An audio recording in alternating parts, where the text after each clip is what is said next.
Alright guys, so good afternoon. Welcome back to our channel. Meron tayo ngayong pakikita para dito sa ating digital mixer Soundcraft UI16. Okay, so marami nagtatanong sa atin na dapat gumamit ka ng external router para mas maganda yung reception ng iyong digital mixer. Yes, totoo po yun. Talagang mas gaganda yung reception nitong digital mixer natin kapag meron siyang external router. Kasi yung iba talaga nagkakaproblema sa built-in wifi nitong Soundcraft. So, mas pinili talaga namin na bumili ng external router na yan nga. Bumili tayo ng isang TP-Link wireless network router. Yan, ayan po yung naging price niya. Siyempre, mas gugustuhin natin. Ginagamit natin usual is yung Samsung tablet natin. So, bumili tayo ng iPad 9th Gen. Alam namin na kailangan talaga namin itong iPad na to para sa convenient tsaka sa fastest reaction, lalo na kung meron tayong external router. Yan, so ito yung mga bago natin. Ngayon, paano ba natin to i-connecta rito sa ating digital mixer, itong external router natin? Tara, tignan natin kung paano natin ikakabit. Alright guys, so ito yung mga kasama sa loob ng ating router. Yan, TP-Link. Okay, tanggalin na ba natin itong plastic? Huwag na. So, ito yung kasama dito sa loob ng ating router. So, ilalagay natin siya dito sa likuran ng ating digital mixer. Ito pala yung likuran ng digital mixer namin. So, dito ko nilagay yung extension wires, extension natin. Tapos, kinlamp ko yung dalawang adapter nitong wireless microphones. Tapos dito natin siya ipepwesto. Yan, dito natin siya ipepwesto. Okay. So ito yung zoom natin. Yan. So ito yung one or wireless ewan ko kung ano ibig sabihin ng one na yan. Ito yung 1, 2, 3, 4 na port niya. So dito tayo magsasaksak sa number 1. Dito tayo magsasaksak dito. Yan, dyan tayo magsasaksak. Dyan natin ilalagay ang ating LAN cable. Okay. Natin. Ito, lalagyan na natin. Meron ditong LAN port sa gilid niya. Ito, ilagay natin dito. Yun, dito banda yung LAN port niya, internet port. Tapos ito, lagyan na lang natin yan ng mga i-wire.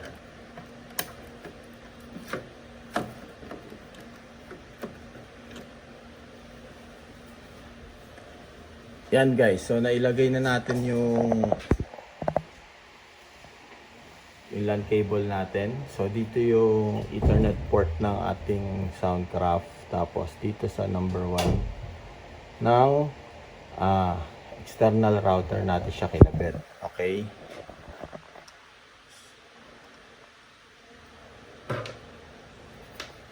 Itong adapter naman. Okay. Okay, so may portion pa naman dito na eksakto na. So, 4 na device na nakasaksak natin. Si Soundcraft, itong dalawang wireless microphone natin, and then itong external router. So, ngayon tara, paganahin na natin itong Soundcraft.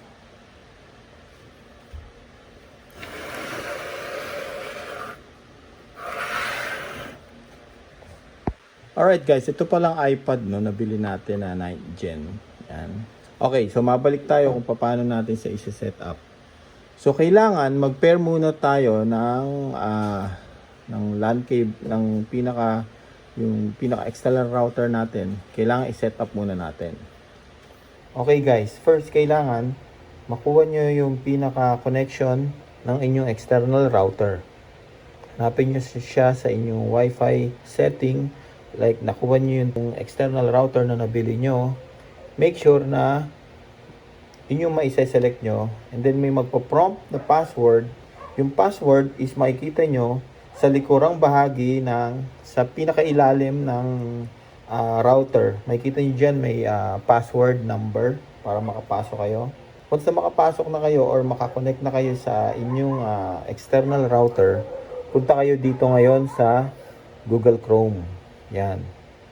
Sa Google Chrome, i-type nyo lang 192.168.0.1.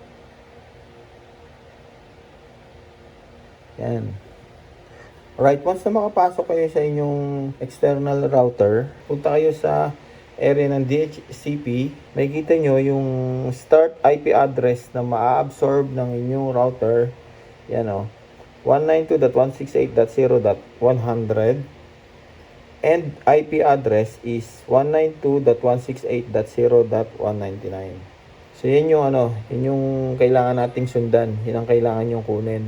Dapat ang address ng ating digital mixer is between 192.168.0.100 up to 192.168.0.199. So, pipiliin nating maging address nitong digital mixer natin is yung 192.168.0.199. Yan, no? So, nakita nyo na yung setting ng inyong router. Ngayon, next naman na gagawin nyo, so since naka-open ang inyong digital mixer, di ba? So, punta naman kayo sa Wi-Fi connection ng inyong digital mixer. Yan, ito tayo.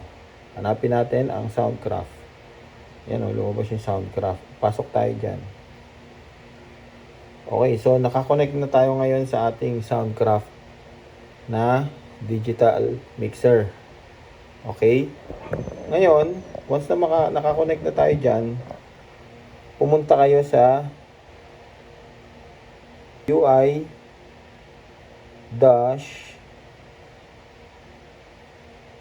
mixer.io.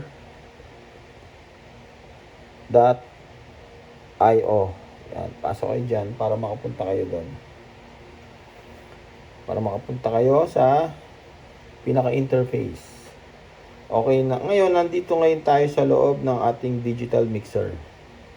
Okay? Dito tayo ngayon sa loob. Nandito tayo sa connection ng ating digital mixer. Nandito tayo. Wala tayo sa external router. Okay?